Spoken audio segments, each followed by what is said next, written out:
baik hamba-Mu yang menyampaikan maupun kami semua yang mendengar. Biarlah kami, mata rohani kami, hati kami dicelikkan oleh Tuhan, sehingga kami boleh melihat berkat Tuhan yang terdapat di dalam kebenaran firman-Mu. Sekali lagi berbicara melalui hamba-Mu, Tuhan menolong dia untuk boleh menyampaikan kebenaran Tuhan, kehendak Tuhan dengan jelas bagi kami. Sesederhana apapun keterbatasan kami, biarlah Tuhan pakai menjadi alat anugerah Tuhan. Terima kasih ya Tuhan, terpuji, termulia nama-Mu di dalam nama Kristus Yesus Tuhan dan Juru Selamat kami yang hidup. Amin. Salam. Sekali lagi salam. Ya kurang semangat ya karena memang ya kita nggak terlalu banyak ya. Ini sudah nyala belum? Atau tidak usah dipakai? Sudah ya? Oh oke, aman ya. Karena yang khotbah juga nggak ngerti. Yang ini ya mudah-mudahan terkoneksi dengan baik ya. Oke baik, Bapak Ibu sekalian, kita akan merenungkan bagian firman Tuhan. Tema yang diberikan untuk saya sampaikan seharusnya ini tema minggu lalu, dan minggu lalu itu seharusnya tema hari ini, begitu ya. Temanya itu ketekunan orang-orang kudus, ya, ketekunan orang-orang kudus. Bapak sekalian, saya ajak kita membaca dari Yohanes pasal 6 ayat 37 sampai ayatnya yang ke-39. Ya, Yohanes pasal 6 ayatnya yang ke-37 sampai ayatnya yang ke-39. Saya akan membacakannya bagi kita sekalian. Demikian firman Tuhan, tetapi aku telah ayat 37 ya. Semua yang diberikan Bapa kepadaku akan datang kepadaku, dan barang siapa datang kepadaku, ia tidak akan kubuang. Sebab aku telah turun dari sorga, bukan untuk melakukan kehendakku, tetapi untuk melakukan kehendak Bapa yang telah mengutus aku.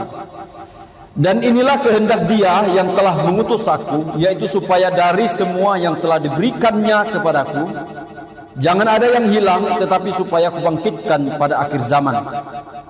Kita buka lagi Efesus pasal 1 ayatnya yang ke-13 sampai ayatnya yang ke-14. Saya membacakannya bagi kita.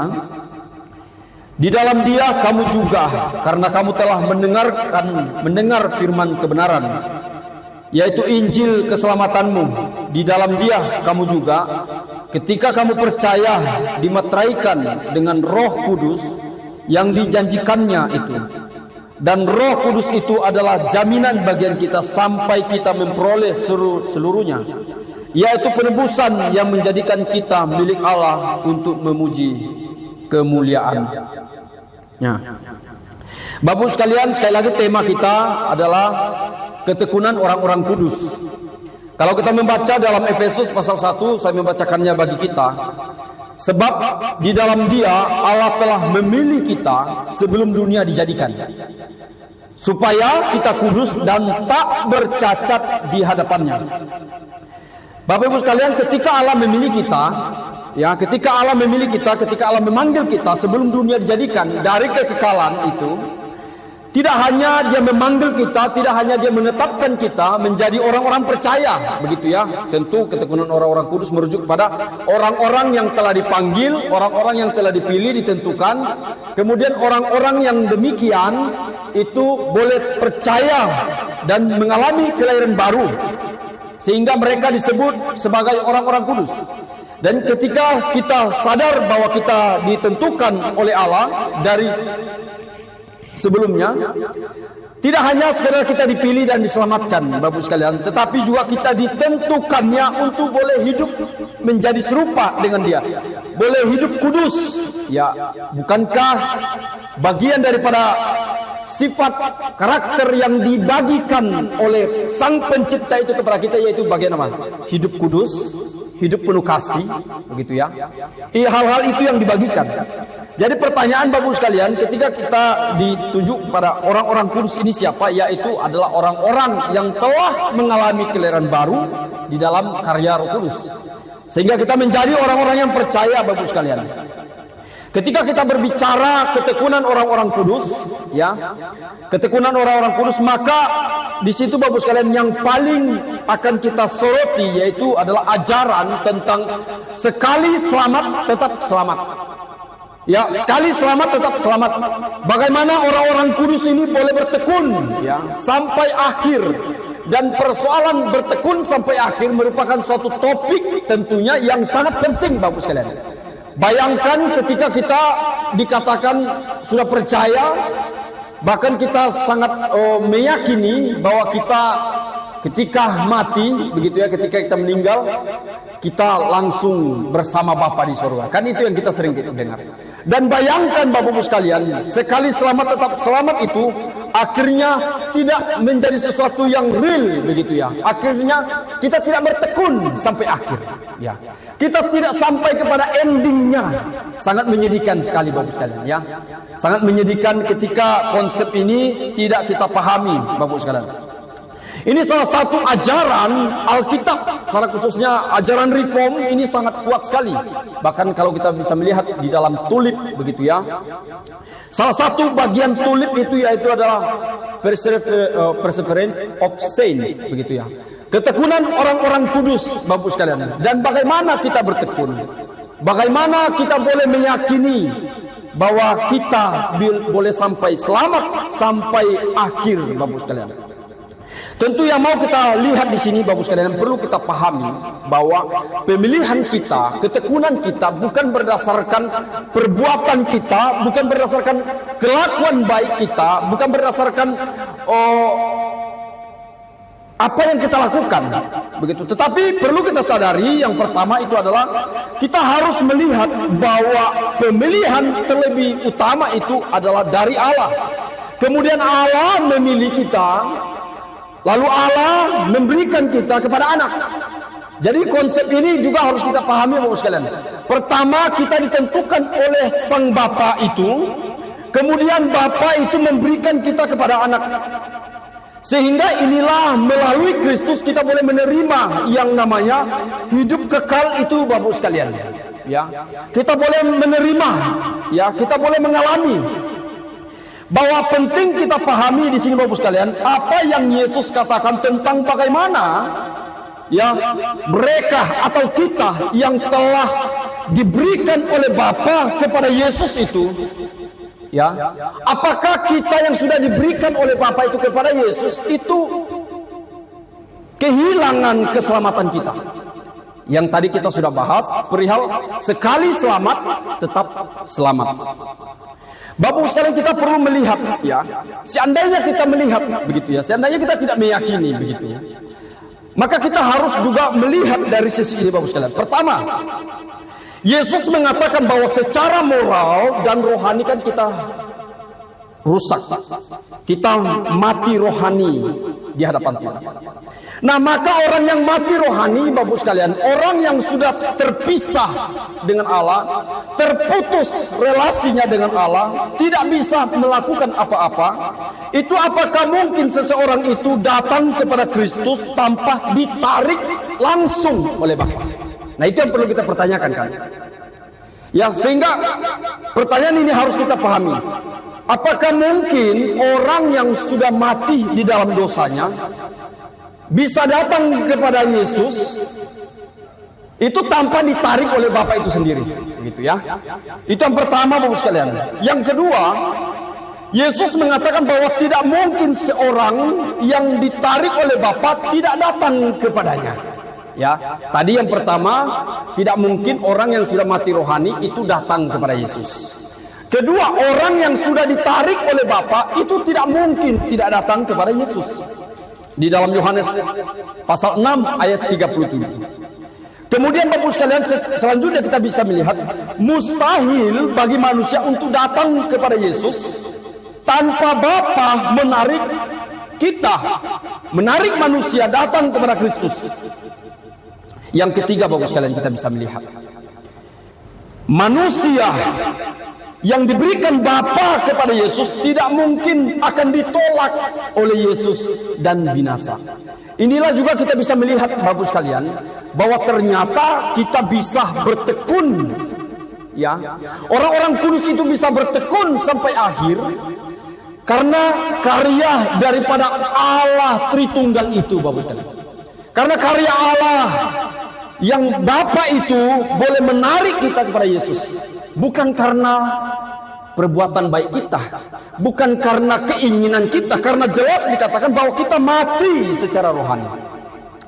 Bapak sekalian, maka inilah tujuan Kristus datang, melaksanakan kehendak Bapa. Maka kalau kita bertanya apa tujuan Kristus datang di tengah-tengah dunia ini, yaitu apa? Bukan semata-mata karena mengasihi kita, tetapi dia datang tujuan utamanya itu melakukan kehendak Bapa. Maka dia katakan, aku datang untuk melakukan kehendak Bapa, yaitu memberikan manusia, memberikan kehidupan, memberikan keselamatan kepada manusia.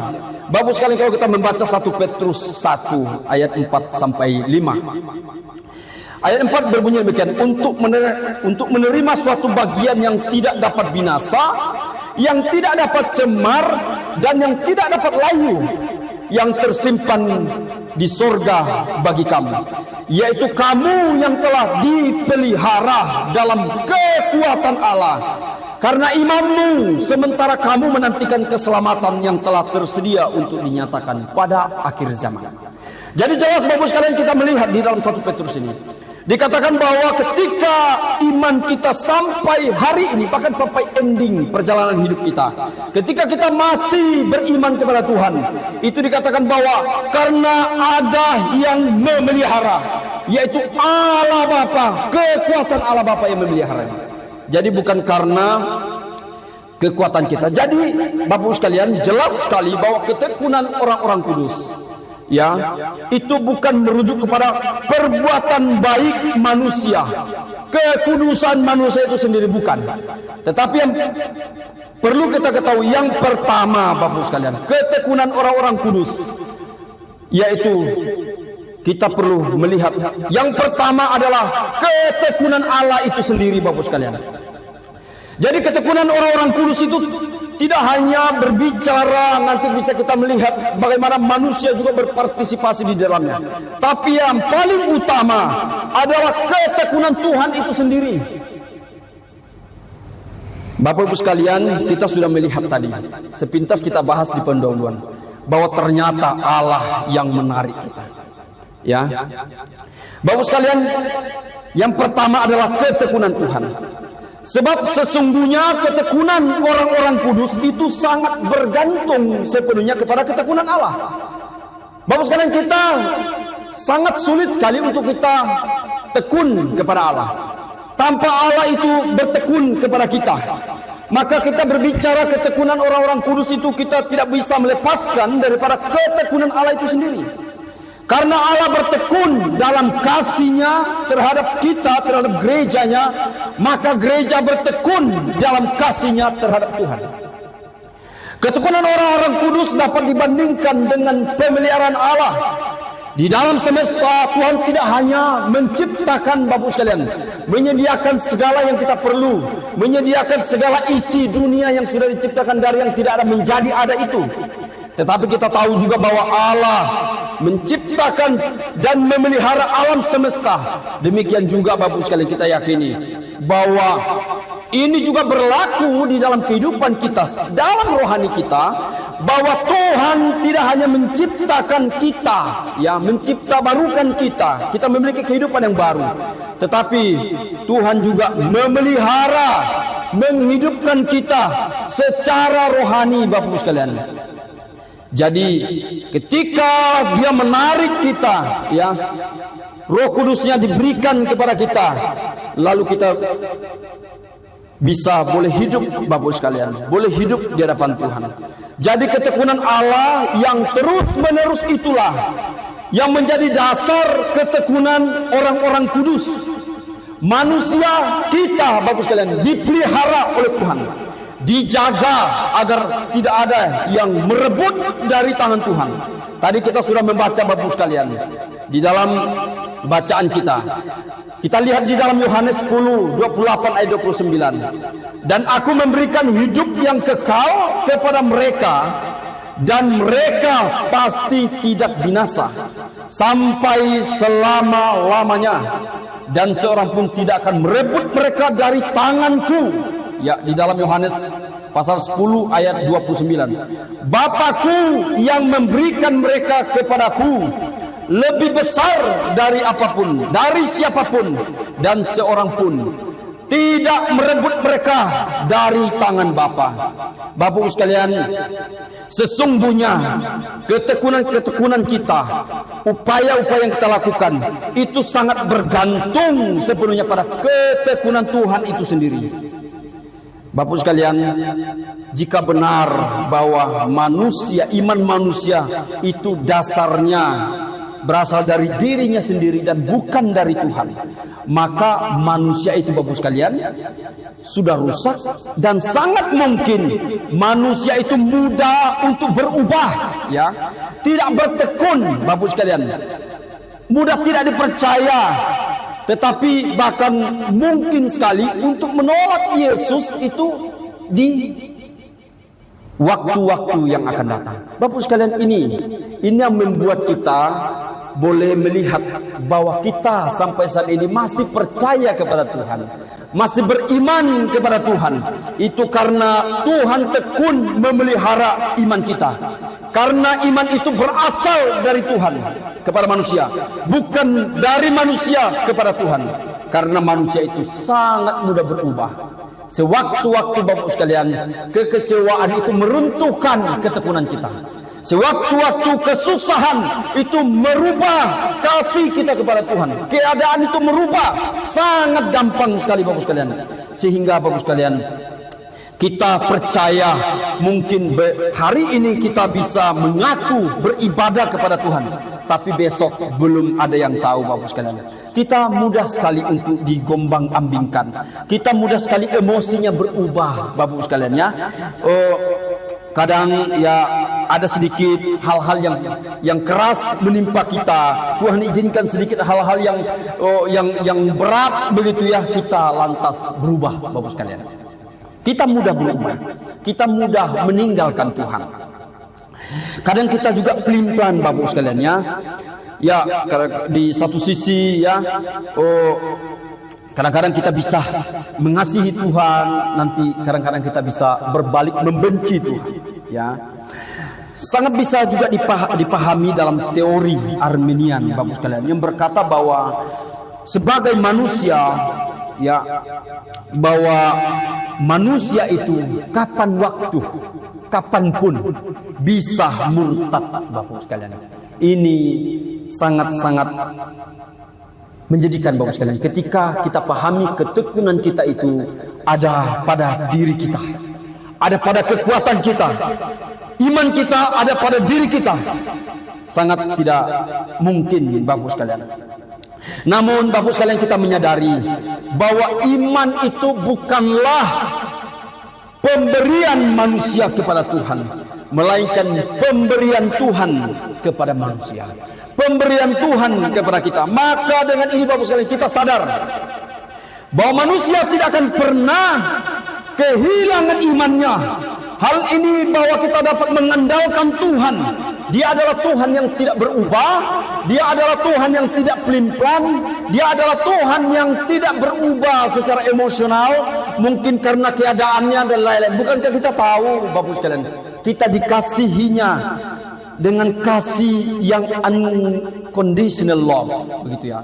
Kasih yang tidak dipengaruhi situasi. Ketika engkau gagal melakukan kehendaknya, Tuhan tidak lantas langsung mengusir kita dari dunia. Tuhan tidak serta-merta langsung meninggalkan kita. Tuhan tidak serta-merta langsung mencabut keselamatan yang diberikannya kepada kita, Bapak sekalian. Dia adalah Allah yang tidak berubah. Dia bukan seperti seorang anak kecil yang hari ini menyukai boneka beruangnya, tetapi besok dia membuangnya. Dia tidak seperti anak gadis yang hari ini memuji tatanan rambutnya yang seperti apa ya, diikat mungkin ya, atau apa ragamnya. Tetapi sewaktu-waktu besok dia mencoba gaya rambut yang lain. Tidak demikian Bapak sekalian. Tuhan tidak demikian. Dia adalah Tuhan yang konsisten. Dia adalah Tuhan yang penuh komitmen yang kuat. Dia adalah Tuhan yang bisa dipegang janjinya Bapak sekalian. Dan bahkan dia mengetahui awal dan akhir, dan dia dan Tuhan itu bertahan dalam cintanya. Dia stabil dan tidak berubah Bapak sekalian. Jadi jelas Bapak sekalian, ketekunan kita karena ada Allah yang tekun kepada kita. Dia tekun sekali melihat perubahan kita. Dia tekun sekali melihat pelin-pelannya kita. Dia tekun sekali kemalasan kita. Dia tetap tekun mengasihi kita. Bapak sekalian, di mana kita bisa temukan Tuhan yang demikian? Ya, kalau melihat Tuhan-Tuhan yang lain, bahkan di dalam Alkitab, ketika orang memberi sesembahan begitu ya, kurban, baru Tuhan dalam tanda kutip memberkati mereka. Tetapi kita tahu bahwa Tuhan tidak, cintanya itu tidak seperti ikut-ikut emosi kita gitu. Oh, kita suka, kita cinta, kita senang, kita dihibur, kita dibaik-baikin sama orang ini, maka kita baik-baikin. Tuhan tidak demikian. Dia adalah Tuhan yang tidak berubah Bapak sekalian. Yang kedua Bapak sekalian yang bisa kita lihat daripada ketekunan orang-orang kudus, yaitu eternal security and eternal life Bapak sekalian ya. Tidak hanya perihal bagaimana kita dijanjikan untuk hidup kekal di dalam ketekunan orang-orang kudus itu Bapak sekalian, tapi juga ketika kita mencapai itu Bapak sekalian, ada juga eternal security, di mana kita dijanjikan suatu keamanan, keselamatan sampai kepada kita memperoleh eternal life itu Bapak sekalian ya. Ini sangat indah Bapak sekalian. Kita tidak ditinggalkan berjalan sendiri ya, berjalan sendiri berdasarkan kekuatan kita, berdasarkan ketekunan kita, tidak demikian. Tetapi ia juga memberikan eternal security Bapak sekalian. Ketekunan orang-orang kudus berarti keamanan kekal Bapak sekalian. Orang yang dengan tulus menaruh kepercayaannya kepada Tuhan, kepada Kristus Juru Selamat, maka mereka ada dalam satu keadaan yang aman Bapak sekalian ya. Ada dalam satu keadaan yang aman, ada dalam satu keadaan yang pasti ya. Tidak ada yang bisa menyakiti, tidak ada yang bisa mengambil keselamatan itu, tidak ada yang bisa mengambil janji yang diberikan itu Bapak sekalian ya. Tidak hanya sementara ini Bapak sekalian ya, tidak hanya sementara temporal, tapi sesuatu yang dalam jangka yang panjang Bapak sekalian, sampai kita memperoleh suatu kehidupan yang kekal itu. Bapak sekalian, ini sangat menarik ya. Ketika kita dijanjikan suatu hidup yang kekal, penyertaan, pemeliharaan Tuhan, pertolongan Tuhan itu juga kekal Bapak sekalian. Dia tidak pernah meninggalkan kita. Kita melihat kehidupan umat Tuhan di dalam perjanjian lama. Mereka dijanjikan di dalam Yosua, mereka dijanjikan pemeliharaan, bahwa aku akan berjalan bersama engkau. Berjalan bersama engkau. Tapi acap sekali Bapak sekalian, kita mau berjalan sendiri bukan? Kita tidak mau berjalan bersama Tuhan. Karena berjalan bersama Tuhan itu banyak larangan-larangan Bapak Ibu sekalian ya. Ada banyak firman yang mungkin menyusahkan, membuat kita capek untuk mendengar begitu ya. Kalau kita punya anak pasti kita mau ngomong terus. Saya pernah main badminton kemarin sama teman kemarin hari Sabtu. Saya ngomong kan, pukul sini gitu ya. Terus teman saya itu bilang, ngomong terus, main dulu kek, begitu fokus main. Nah, orang sulit Bapak sekalian. Demikian juga Tuhan mungkin menjanjikan kepada umat Tuhan, aku akan menyertai engkau. Tapi kadang-kadang kita terganggu Bapak sekalian, terganggu dengan ini. Tetapi inilah bentuk janji Tuhan. Dia tidak hanya menyuruh kita di dalam satu titik lalu meninggalkan, ya udah kamu seperti singkong ya, dibuang situ bertumbuhlah, kalau nggak bertumbuh ya sudah. Tapi Tuhan memberikan jaminannya, pemeliharaannya. Bapak sekalian, kita aman, ya. Kita aman. Yang menjaga kita itu adalah Tuhan, Bapak sekalian. Nanti bisa kita lihat. Di dalam pandangan Armenian, Bapak sekalian, mengajarkan yaitu justru sebaliknya, Bapak sekalian. Yaitu bahwa seseorang yang benar-benar dilahirkan kembali, yang diselamatkan oleh kematian Yesus itu, keselamatannya itu dapat hilang dan bahkan imannya itu, sehingga dia tidak sampai kepada eternal life itu, Bapak sekalian, ya. Justru dia sampai bisa masuk neraka, begitu ya.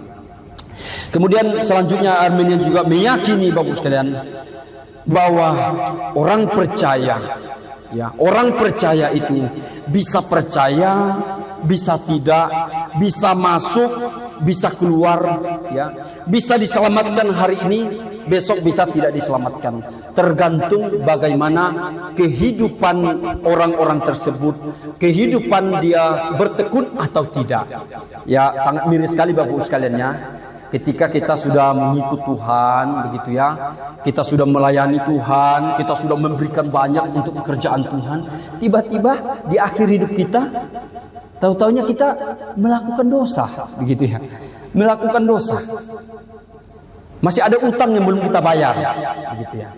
Masih ada utang, masih ada kata-kata kita yang menyakiti orang, mengecewakan orang. Misalnya kita sebagai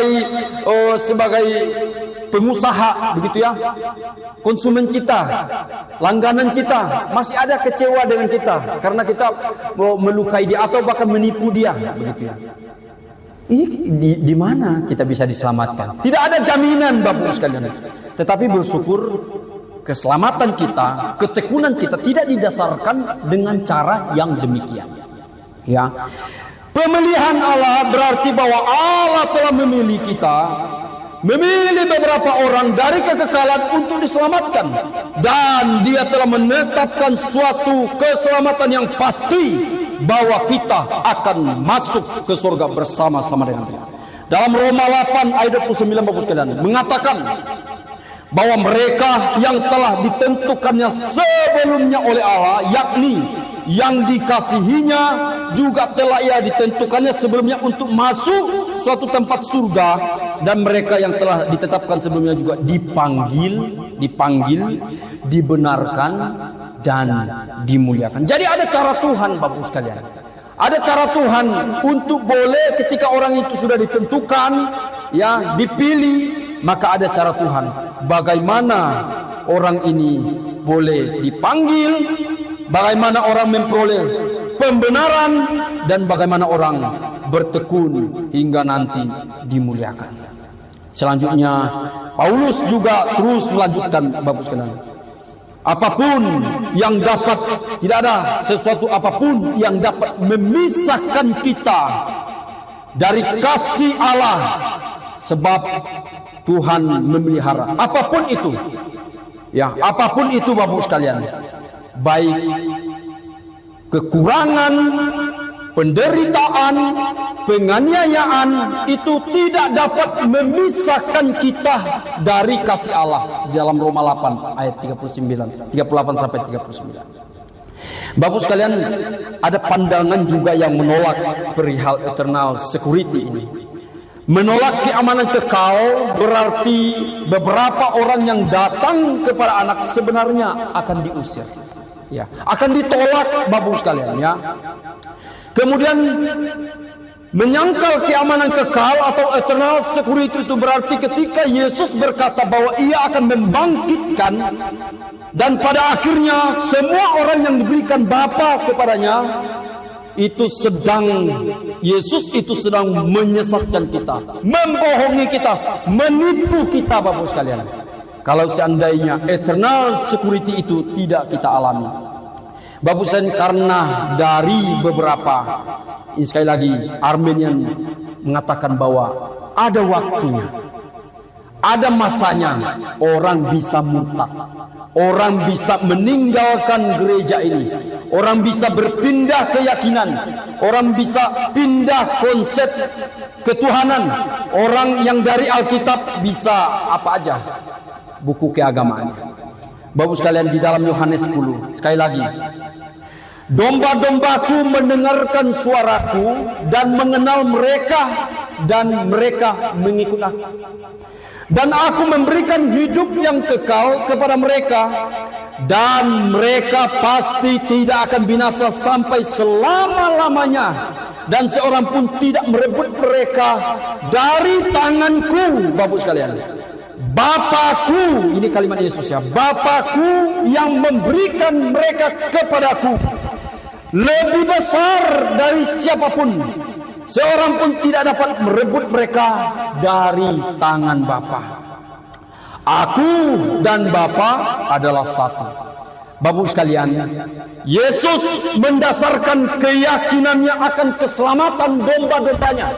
Yesus mendasarkan keselamatan kita yaitu pada kemahakuasaan Bapaknya yang tiada bandingannya. Omnipotent God, Bapak sekalian. Bukan berdasarkan kekuatan kita, bukan berdasarkan manusia itu sendiri, Bapak sekalian, tetapi kepada omnipotent God itu, Bapak sekalian. Bapak sekalian, apalagi yang kurang meyakinkan? Yesus berkata bahwa Bapa yang memberikan itu lebih besar kuasanya, kekuatannya, penjagaannya bagi iman kita, Bapak sekalian. Termasuk saya pikir, Bapak sekalian, kalau di dalam konteks domba, begitu ya, tentu penjagaannya itu seorang gembala ya dari pencuri, dari perampok, begitu ya, dari banyak hal, Bapak sekalian. Tetapi saya juga bisa melihat bahwa ternyata ketika Yesus berkata demikian, bahwa Bapakku memberikan mereka kepadaku lebih besar dari siapapun, dan seorang pun tidak dapat merebut mereka dari tangan Bapa, Bapak sekalian ya. Termasuk saya pikir termasuk diri kita sendiri. Termasuk Bapak Ibu sendiri tidak ada kekuatan yang cukup untuk lepas daripada tangan Allah. Bapak sekalian, sekali selamat tetap selamat, itu adalah firman Tuhan bagi kita. Karena Allah itu berkuasa, dan firman berkata tidak ada kuasa dari apapun yang melebihi dari Bapa. Bapak sekalian, ini janji ya. Jadi ketekunan orang-orang kudus itu ya pasti pikiran kita adalah kita bertekun. Ya, benar kita bertekun. Tetapi kita harus memahami bahwa ketekunan itu Allah bertekun, dan kita bisa bertekun itu karena Allah. Kalau enggak, Bapak sekalian, kita kan mudah sekali ya, sekali lagi sifat kita bisa berubah, begitu, mood kita berubah. Kalau apalagi perempuan ya, moodnya cepat sekali berubah kan. Nah, kalau kita mendasarkan keselamatan kita daripada berdasarkan mood, ya kita katakanlah jangan dulu berbicara perbuatan baik begitu. Misalnya diselamatkan kapan kita terakhir berbuat baik begitu ya. Terakhir aja gitu, nggak usah kita hitung dulu. Nah, jangan sampai kita meninggal justru sedang ribut dengan pasangan kita. Dalam rumah tangga, kita baru selesai ribut dengan anak kita. Tetapi kita bersyukur bahwa Yesus sendiri mengatakan, Bapa, bukan dia nggak berkuasa, bukan Yesus tidak bisa menjaga, Bapak sekalian. Tetapi ini sekali lagi bahwa memang tidak hanya Yesus yang menjanjikan ini, tetapi Bapa, Bapak sekalian, ya. Seolah kalau kita bisa melihat anak pun tak berkuasa, begitu ya. Anak sendiri pun nampaknya tidak berkuasa karena Bapa menjaga. Bapak sekalian, itu yang kedua. Yang ketiga, Bapak sekalian, ketekunan orang-orang kudus yang membuat kita bisa bertekun. Yang ketiga adalah orang percaya itu telah dimateraikan di dalam dia dengan Roh Kudus yang dijanjikan sebagai jaminan milik pusakanya Tuhan. Bapak sekalian, ini ketiga ya. Ketekunan kita itu dimateraikan. Status kita sebagai anak Tuhan itu dimateraikan, bukan materai yang 10.000 Bapak sekalian ya. Yang kadang kita bisa pakai air ludah begitu ya, dan kita sudah yakin itu pasti kuat. Ada juga kita mungkin pakai lem, ada pakai beras biasanya. Tetapi bukan itu Bapak sekalian. Roh Kudus itu diberikan sebagai tanda, sebagai materai, label yang sangat kuat, Bapak sekalian. Itu tidak hanya diakui dunia, tapi juga sorga, Bapak sekalian. Ketika ada Roh Kudus sebagai materai bagi kita, maka ketekunan kita adalah ketekunan yang tidak sia-sia, Bapak sekalian. Pada zaman perjanjian baru, surat-surat atau benda-benda seperti apapun, seperti kuburan, bahkan kuburan Yesus sendiri, Bapak Ibu sekalian, dimateraikan, diberikan stempel untuk menjamin suatu keaslian daripada barang tersebut, untuk menunjukkan bahwa barang tersebut milik seseorang dan untuk melindunginya, Bapak Ibu sekalian. Jadi ketika kita memiliki Roh Kudus yang sudah diberikan itu merupakan suatu materai dari Tuhan, suatu indikasi bahwa orang percaya adalah milik Tuhan dan bahwa ia akan terlindungi dari bahaya. Saya ada nonton film apa gitu judulnya, film India, Bapak sekalian, ada stempelnya begitu ya. Jadi polisi apapun kalau lihat stempel itu langsung takut begitu ya. Semua di dermaga semua juga langsung takut. Jadi bukan orang nggak kenal siapa yang ngasih, tapi stempel itu menjadi suatu tanda yang bahwa apapun kalau tanda ini lewat ya harus diberi izin begitu ya. Legalitasnya, dan bahkan nggak boleh ada yang buka box itu, Bapak sekalian ya. Wanda biasanya kayaknya lebih tahu itu. Biasanya di mungkin barang-barang yang diekspor begitu ya, pasti ada stempel atau apa atau gembok kecil tapi memiliki pengaruh yang besar begitu. Demikian Bapak sekalian, Roh Kudus itu diberikan sebagai materai bagi kita. Dan kita tahu bahwa Roh Kudus ini, Bapak sekalian, ketika engkau melenceng sedikit, dia tidak langsung meninggalkan kita. Dia tetap setia, Bapak sekalian. Kadang-kadang meskipun Roh Kudus itu bergumul ya, bergumul dengan diri kita yang acap sekali dia bersuara mengingatkan, tapi kita berusaha memadamkannya. Dia ingatkan lagi ketika kita ada di sini, ketika kita berbicara dengan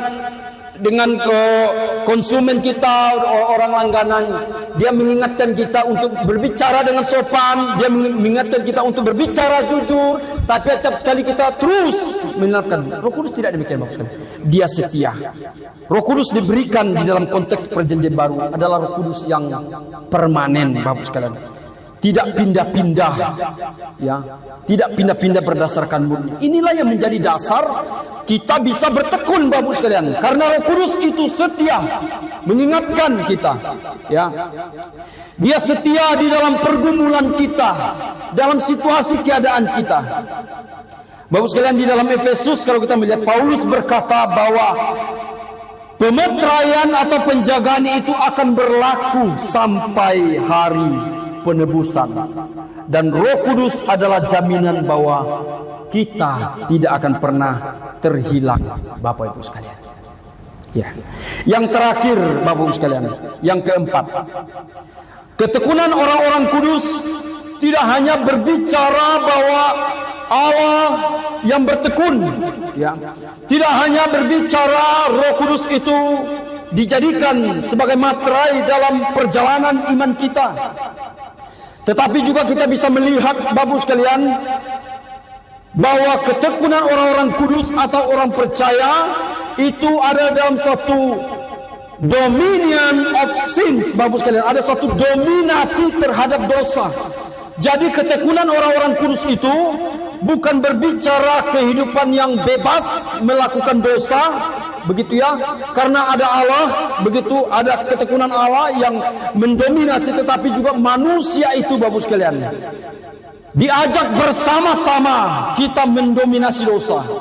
Jadi ketekunan orang-orang kudus bukan berarti orang itu tidak ada dalam suatu kemungkinan, possibility untuk melakukan dosa itu, tetapi kita diberikan suatu kemampuan mengalahkan dosa itu, Bapak sekalian. Di dalam diri kita, di dalam diri orang percaya itu ada kehendak untuk melawan, Bapak sekalian ya. Ada pasti di dalam diri kita, ketika kita mau bertekun, hidup kudus di hadapan Tuhan, hidup benar di hadapan Tuhan, hidup beriman di hadapan Tuhan, ada suatu kelemahan-kelemahan yang mungkin bisa terjadi. Tetapi kita terus berperang Bapak sekalian di dalam kelemahan kita.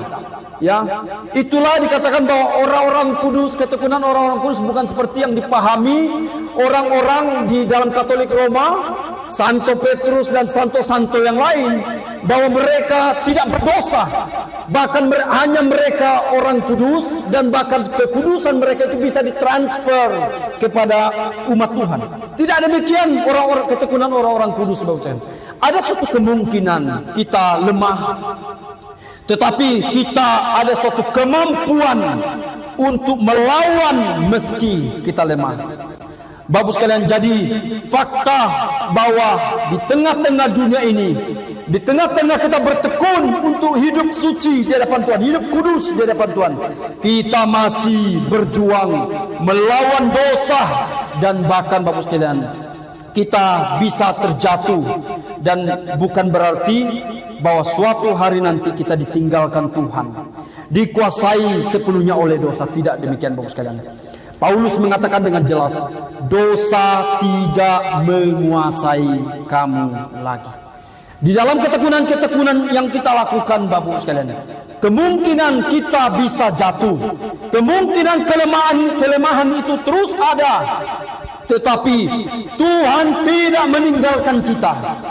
Tuhan tidak meninggalkan kita di dalam keberdosaan kita Bapak sekalian. Kita terus berjuang. Bahkan Paulus mengatakan dosa tidak menguasai kamu lagi. Jadi pastikan Bapak sekalian bahwa kita telah menang dari dosa. Bergumul, berjuang dengan kelemahan pasti ada. Tetapi jangan sampai dosa itu mendominasi kita. Ya. Bapak sekalian, bukankah kepercayaan akan ketekunan orang-orang kudus akan menyebabkan orang-orang menjadi tidak bermoral, justru menjadi berdosa Bapak sekalian? Tidakkah mereka akan beralasan bahwa jika mereka aman sampai selamanya, tetap selamat itu, maka tidak akan pernah hilang, maka mereka dapat melakukan apapun, dosa apapun, karena toh mereka dijaga oleh Tuhan. Tentu tidak demikian Bapak sekalian. Kita justru bertanya ketika kita masih ada dalam suatu didominasi oleh dosa itu. Apakah kita sudah diselamatkan oleh Tuhan? Apakah kita adalah orang yang sudah dipilih oleh Bapa, diambil oleh Bapa, diberikan kepada Yesus itu? Di mana kita Bapak sekalian?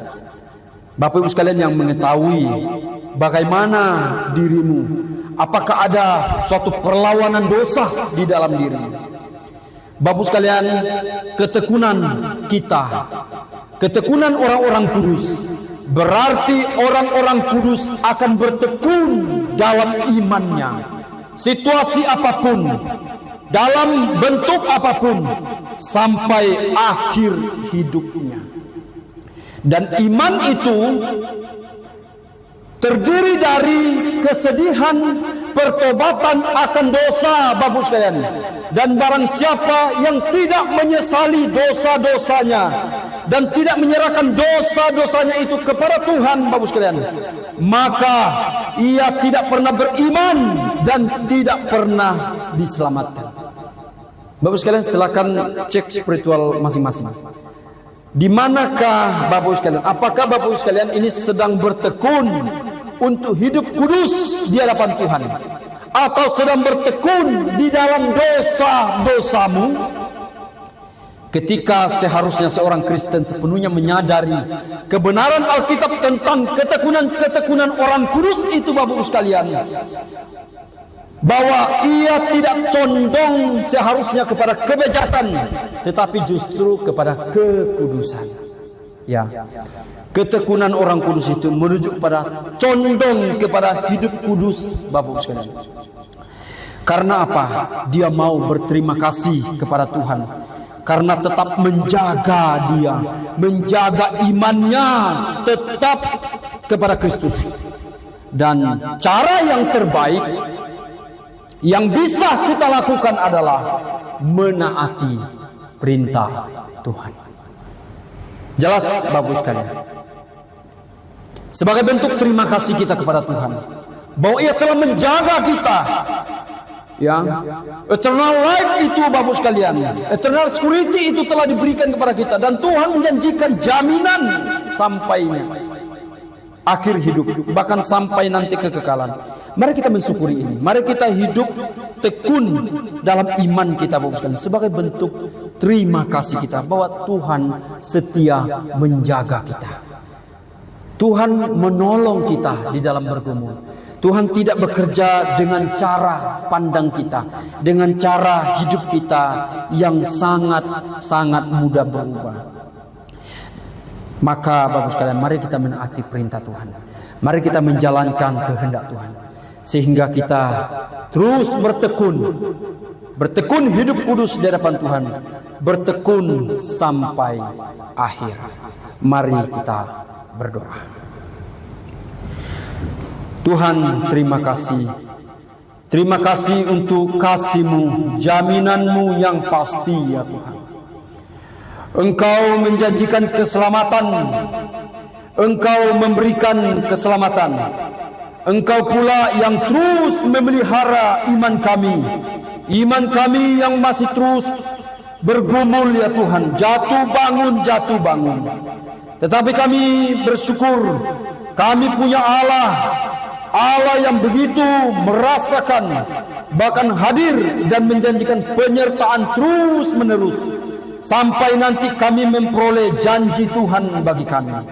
Tuhan menolong kami dalam pergumulan iman kami, sehingga kami terus bertekun, sehingga kami terus berjuang, sehingga kami terus setia menjalankan taat kepada kehendak Tuhan. Terima kasih ya Tuhan, terpuji termulia nama-Mu. Di dalam nama Tuhan Yesus kami sudah berdoa mengucap syukur. Amin.